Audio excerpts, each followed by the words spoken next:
Greetings and welcome to this Nancy Drew inspired video. The original Nancy Drew book series was published in the 1930s and became an instant classic among young girls and teenagers who were fans of mystery stories. Her legacy still endures to this day with continual books, media, and games even being produced in her name. So while my daughter and I make some good old-fashioned pancakes for breakfast, I'm going to talk a bit about why I love Nancy Drew, how I met it, and what you can expect in this video. So my first exposure to Nancy Drew was actually the HerInteractive game series when I was about 7 or 8 years old. The first game I played was Message in a Haunted Mansion, and that game I will feature in a little bit on my list of recommended games to play in the fall. But I just became instantly hooked on these games. They were my go-to birthday or Christmas gift when they were being actively produced. And I began to get into the books as well. We put like a newspaper ad into the paper asking for some of the vintage books, and I think I got a box of maybe 20 or 30 of them, and so I still have those on my shelf, and I like to pull them out every autumn to give them a read. And yeah, I've just always enjoyed that kind of detective spirit, and so in this video I'm going to be sharing some moments inspired by those games. I'm going to be talking about some of my favorite mystery films and shows to enjoy that Nancy Drew kind of spirit. I'm going to be sharing a vintage chicken casserole type recipe, and I'm also going to be sharing, of course, my Nancy Drew inspired doll. She is a new favorite of mine, and I think that she turned out super darling, and so I'd love to hear your thoughts at the end of the video as to how you think I did on styling a Nancy Drew doll. But yeah, happy fall. I hope that this is a comforting, just nostalgic-like video to watch, and I'm so glad to have you here.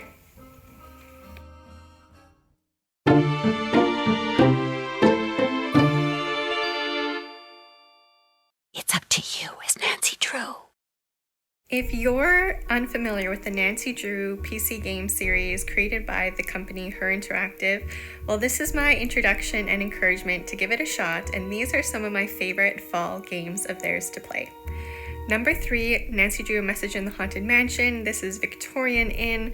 This is creepy, spooky, ghost hauntings, and one of the early games, but an absolute classic.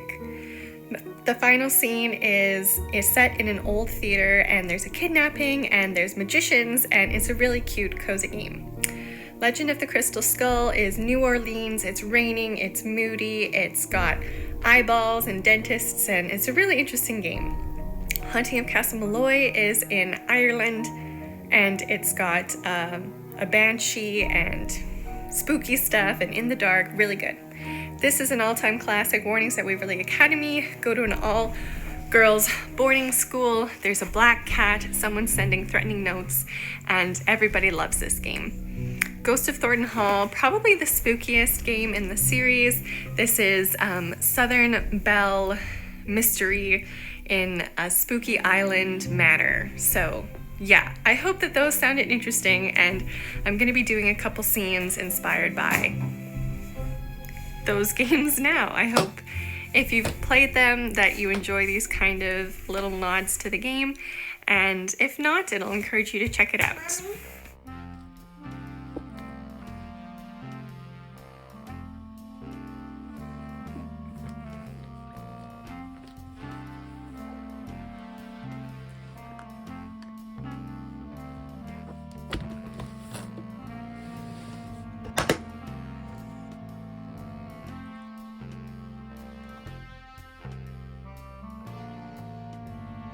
Always the mom jeans.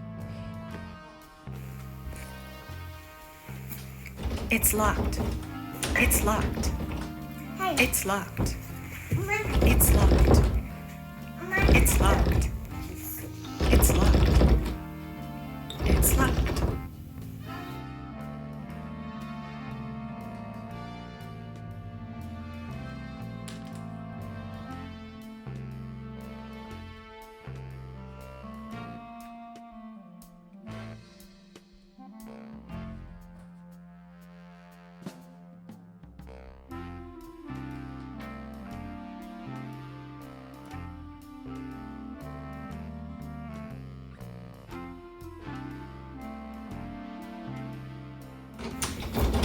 It's locked. It's locked. It's locked. Why is it working?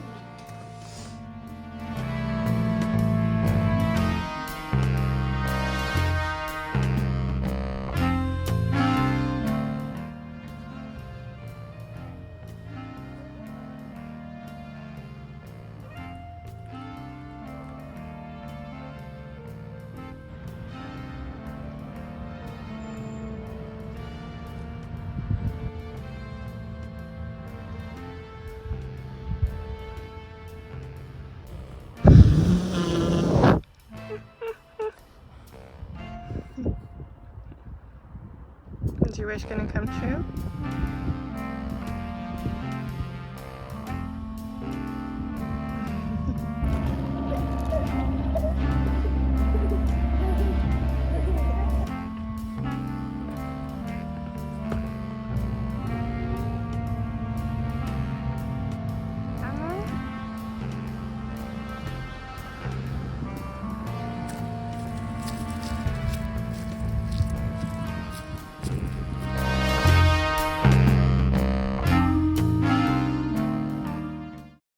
In this segment, I'm going to be sharing my favorite films and TV shows to get that Nancy Drew feeling and experience if you're wanting to, you know, enjoy some more of it in your day-to-day life. So the first recommendation would obviously be the Nancy Drew film with starring Emma Roberts. I mentioned this in my How I Began Doll Collecting video, but this is, I think, by far the best adaptation of Nancy Drew. And I love that it was set in the modern time, but it took the vintage fashion inspiration for her character, and she just looked fire the entire movie. It even made me want to like cut my hair like hers because it was so cute. So yeah, it follows Nancy. She goes to California with her dad, and she stumbles, well, she didn't stumble, she actually searched for this mystery, but she works on a mystery. And yeah, I haven't really given any Nancy Drew shows a try because they've never really captured my spirit in what I actually think Nancy Drew should be. I think that they need to do like what they did with the Emma Roberts, but as a TV series, like maybe set modern times, but a lot of that kind of more vintage feeling and aesthetics and like the way she would dress and stuff, because vintage Nancy is amazing. And who doesn't want more like 1930s content, you know? Hard to believe that was almost 100 years ago.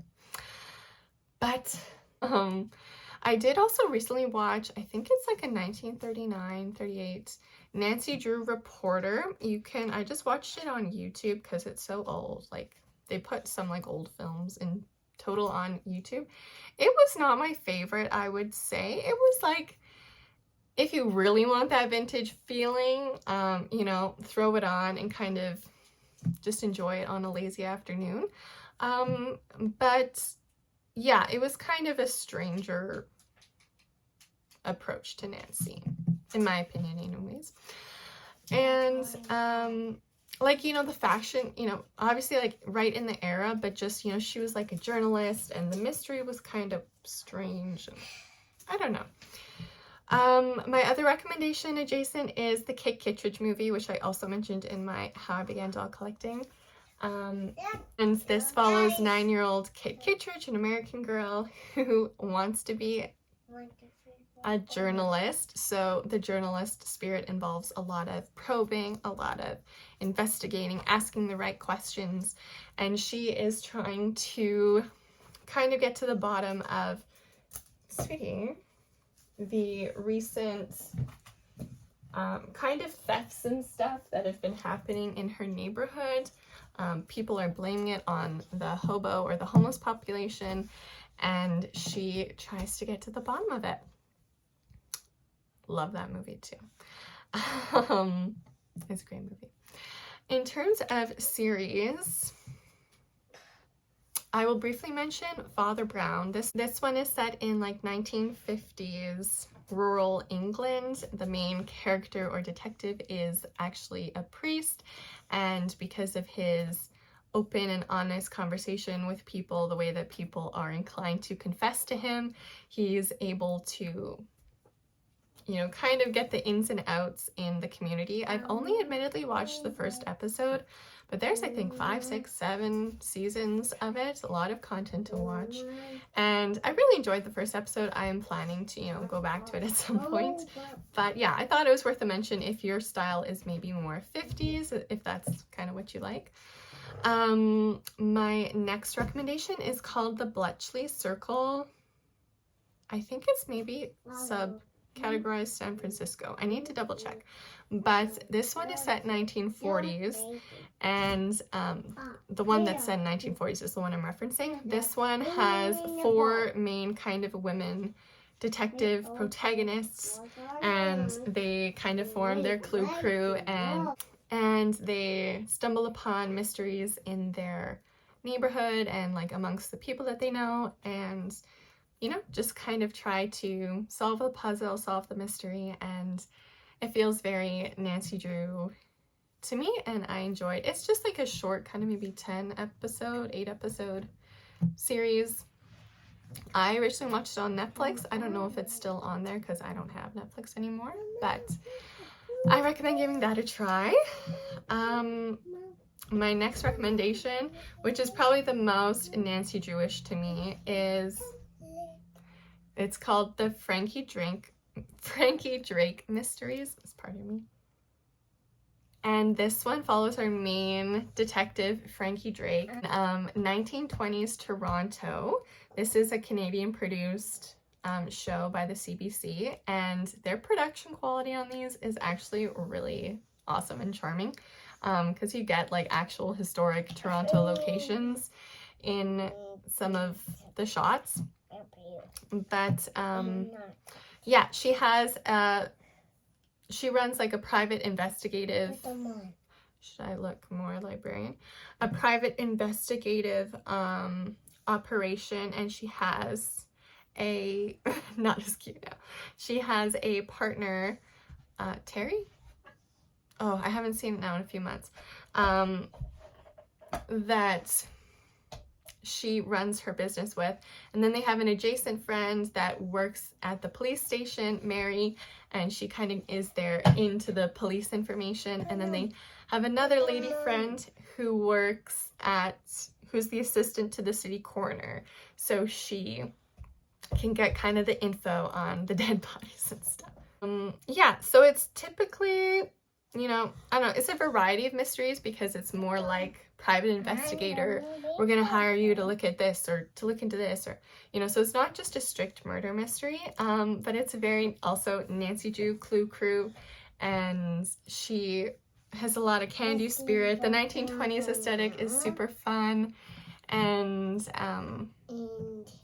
yeah, I'm sad this show had as few seasons as it did. I think there's only 3 or 4. And I was really disappointed when I came to the end of it because I was so enjoying the show and there was just not enough of it.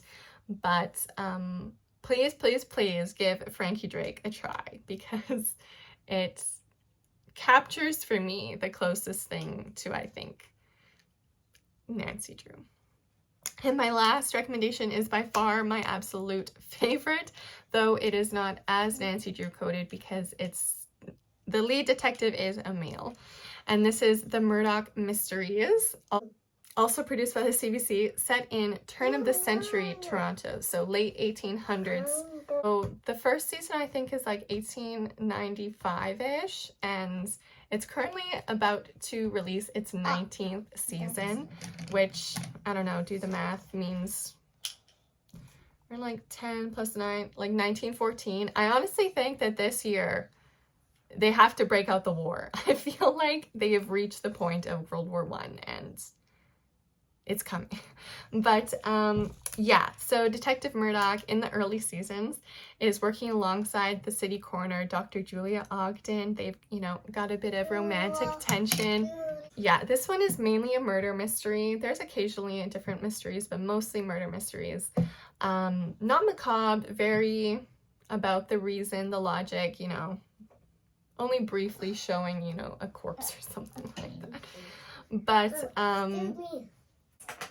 I just love everything about this show. I love Murdoch. I love his relationship with Julia. I love Brackenreed, who's the inspector, and Constable Crabtree, and just all of their witty dynamics and how they interact with each other. And every mystery is so good. It's so interesting seeing, like, you know, it involves the development of new scientific technologies and Murdoch's inventions so that he can better solve the mystery. And yeah, it's just really fun, charming. It's a great thing to put on when you're like just having dinner or looking for something cozy to sit down with.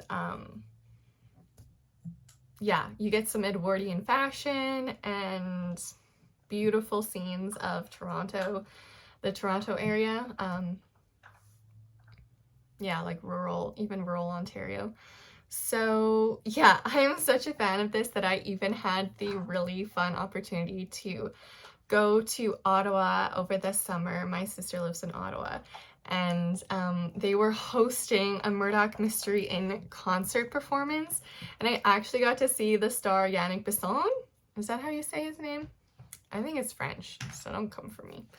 But he helped present this performance where they like went into how they write the music for the shows. The like music showrunner, the showrunner composer was there, and he was talking about how he develops themes and scores for the different episodes and how that builds on top of the footage. And then there was like a live orchestra, and at the later half of the show they screened this episode of Murdoch with the live orchestra playing the score from the episode.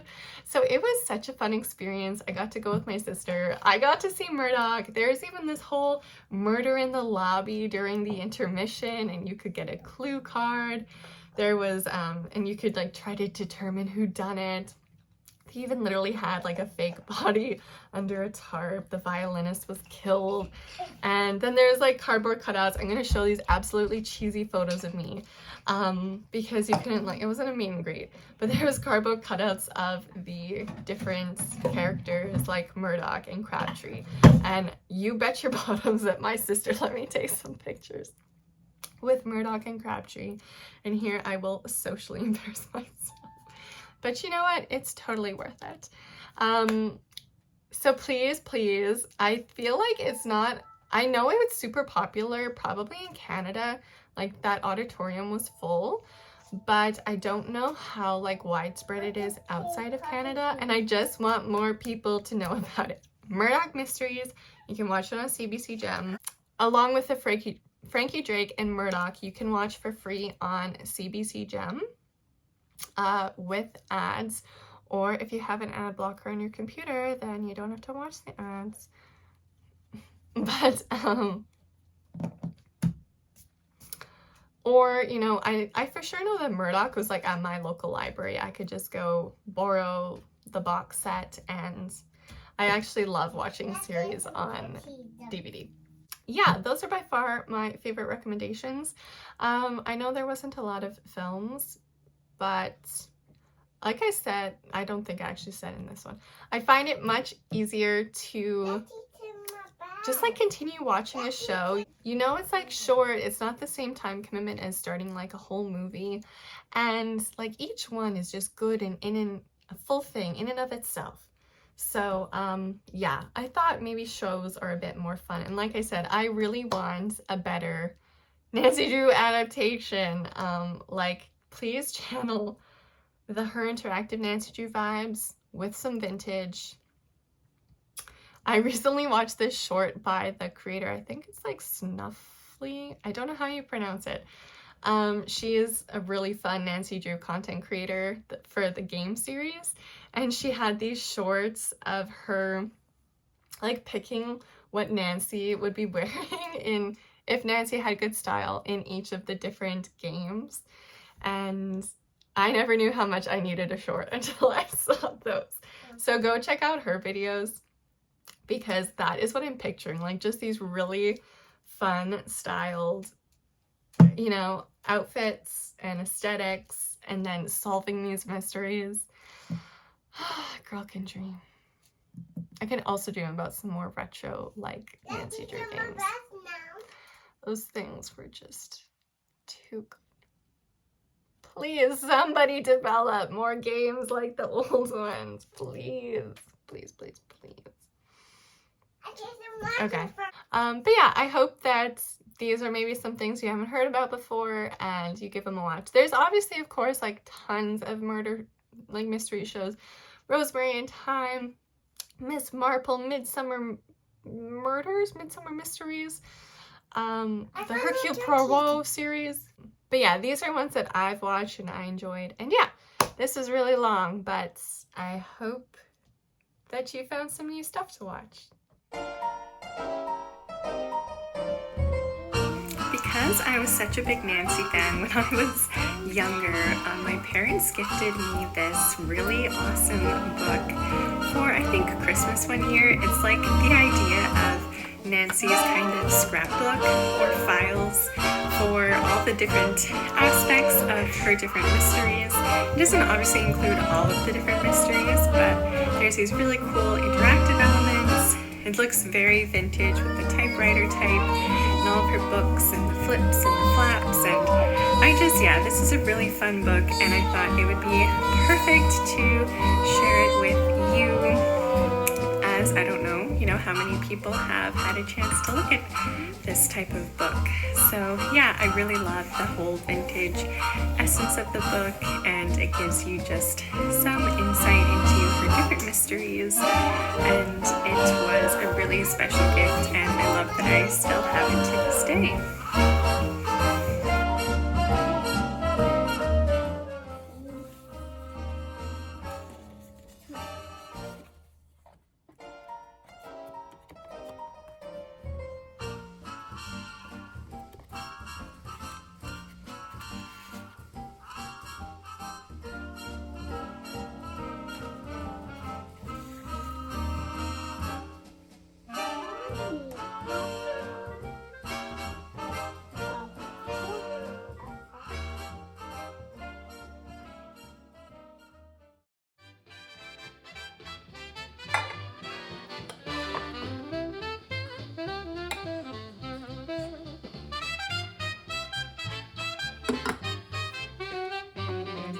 Taste tester.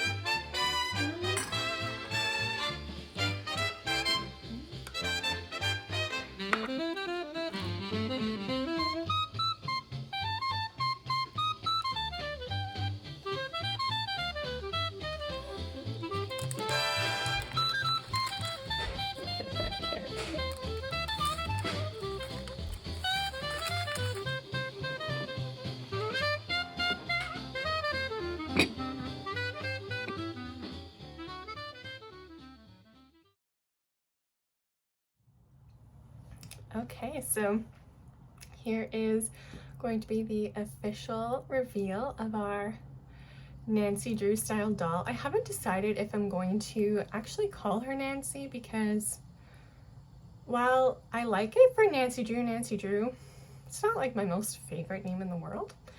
So yeah, if you have any good name suggestions for this girl that sounds sleuthy, vintage, and really cute, I'd love to hear some suggestions down in the comments. But here is our super sleuth Nancy Drew. She's a Truly Me number 21, if I didn't already mention that, or if you didn't guess already. I'm refilming this section because I filmed it before and I just really didn't like how I filmed it. So this is about a week or so later, so can't exactly remember all of my other footage. But Here, I'll bring her up nice and close. She has that really unique kind of hazel green eye. Maybe there you can see it if I put it in the light. But what did it, like why I wanted Truly Me 21 was her wig. Just like the golden honey, that kind of Titian blonde or whatever color that Nancy is referred to having. Nancy is referred to having blue eyes, and she doesn't have blue eyes. But yeah, she has her cute kind of 30s, 40s inspired dress, some black, just little ballet flats, and then she has her sleuthing kit, which I'll show you some up close details of the final items that I made to go in her sleuthing bag. I made her a mini camera, I made her a magnifying glass, and I made a little book, her little notebooks that she can, you know, be taking notes. But yeah, this version, like, because I think she originally came with her hair up in pigtails. At least that's what her, I don't know, kind of wiki picture looks like. But just this particular doll, because I find the hair can quite vary when you see different Truly Me 21s. I just thought her curl was so nicely preserved in that perfect kind of vintage bob. And oh, she's just absolutely beautiful. I'm so pleased that it worked out, that the stars aligned, that I was able to buy it from that lovely member in the Canada group. She was so sweet, wrapped her so well. She has a nice pair of bloomers on underneath that the girl also included for me because I'm pretty short on bloomers, and my dolls wear a lot of dresses.